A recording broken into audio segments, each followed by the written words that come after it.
quick comma overview. I've boiled down the comma rules to 6. The ones that students have the hardest time with are the first one and the last one.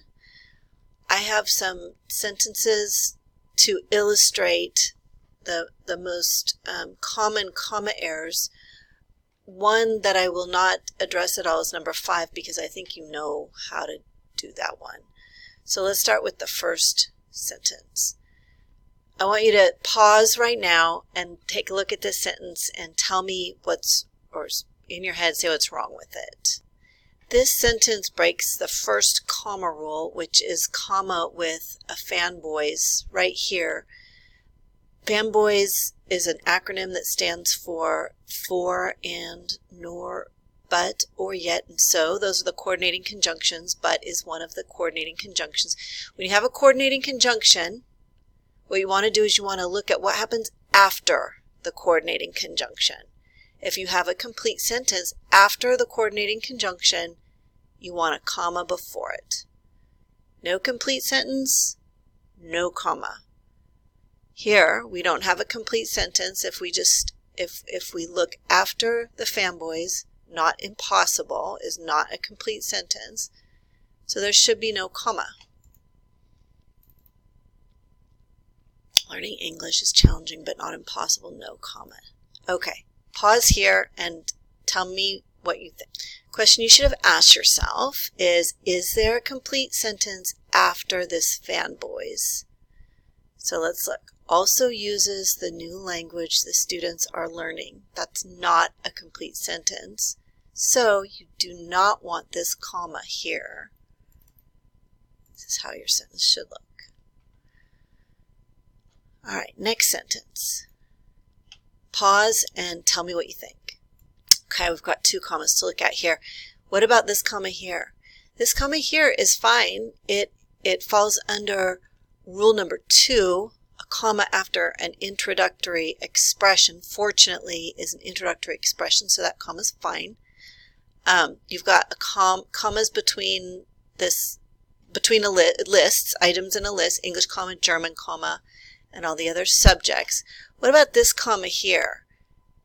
This comma comes before a fanboys, so you should have asked yourself, is there a complete sentence after the fanboys?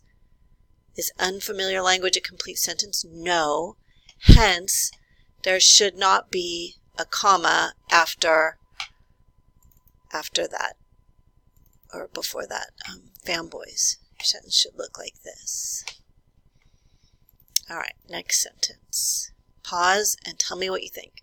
All right, we have 2 commas to look at here. The first one is before a fanboys, so you should have asked yourself, is there a complete sentence after this fanboys? Focus on major components of reading, writing, speaking. No, that's not a complete sentence, so this comma should not be here. Then we've got a list down here, reading, comma, writing, comma, speaking. Oh, are we missing a comma here? So the deal here is that this is an optional comma because your list is a simple one, reading, writing, speaking, and listening. No one's going to be confused by that list. Sometimes lists, the items in a list are long, and a comma is needed just for clarity. But here you can put one or you don't have to put one. So I put one and I took away the one before and. So this sentence is looking good now. Okay, last sentence. Go ahead and pause and see what you think. All right, we've got 2 commas to look at. First one is here. Few Americans who grew up with English as their first language, comma, who only dabbled in second languages, comma. You need a comma here because this is an interrupting expression. So that is rule number, I think that's rule number 4.